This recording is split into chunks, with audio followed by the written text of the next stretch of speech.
Assalamualaikum warahmatullahi wabarakatuh. Ketemu lagi dengan saya Dr. Hilmi.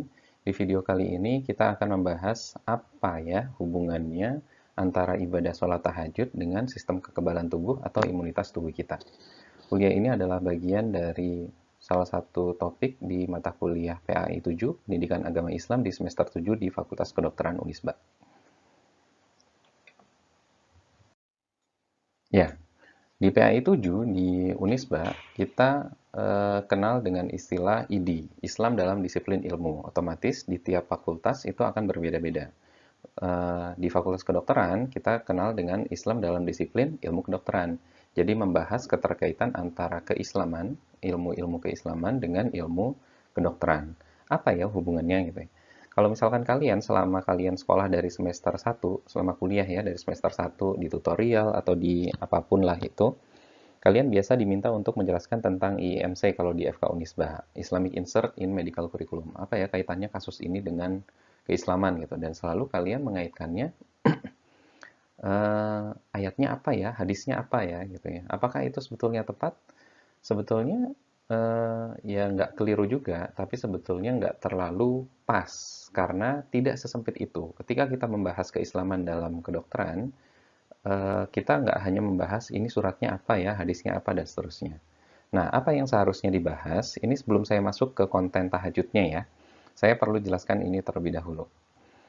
Nah, ini tahun 2007 saya bikin. Jadi tahun 2007 karena saya dulu juga di waktu kuliah di FKUI, saya megang organisasi CR lah ya di kampus dan saya kebagian di bagian Departemen Kedokteran Islam lah kira-kira seperti itu.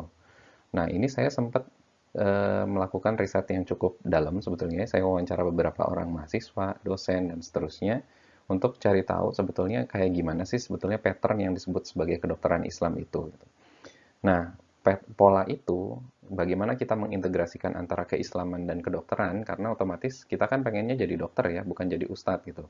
Kalau bisa jadi dua-duanya ya bagus gitu, tapi utamanya kita mau masuk ke fakultas kedokteran, kita yang mau jadi dokter. Hanya saja kita sebagai muslim juga kita wajib mempelajari tentang syariat di agama kita dan kita jadi dokter muslim yang baik yang menjadi representasi Islam yang baik. Jadi gimana nih mengawinkan keduanya? Ini saya tulis di buku saya ini.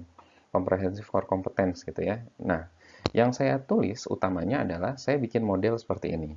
Jadi ada 5 aspek sebetulnya. Ada akidah, akhlak, fikih, siroh, dan kafaah. Saya bikin dalam bentuk apa tuh? Gambarnya adalah segi 8 ya, karena ini arsitektur masjid-masjid Islam dan segala macam dulu banyaknya itu. Kemudian bulan sabit juga kan lambang yang dekat dengan Islam gitu ya. Nah, setiap aspek, jadi ada 5 aspek ini. Kalau aspek yang tengah tuh kafaah artinya kompetensi ya. Kompetensi itu terdiri dari dua hal yang saya petakan. Ada kompetensi secara medis yang di atas, ada kompetensi yang non medis yang di bawah. Kompetensi medis itu knowledge dan skill, jadi ilmiah dan terampil. Kompetensi yang non medisnya itu ada dua aspek dari Seven Stars Doctor itu yang saya ambil.